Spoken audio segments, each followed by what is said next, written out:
বিশ্বনবী বলতেন জান্নাতে দুইটা স্পেশাল দরজা আছে, একটা দরজার নাম আব্বা, আরেকটার নাম মানে আল আব, আরেকটা আল উম। এই দুইটা দরজা আমাদের ঘরে আছে না নাই?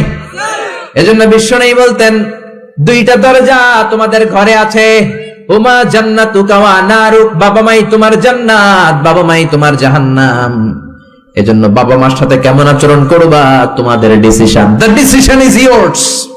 তুমি ডিসাইড করবা তুমি জান্নাতে যাবা না জাহান্নামে যাবা।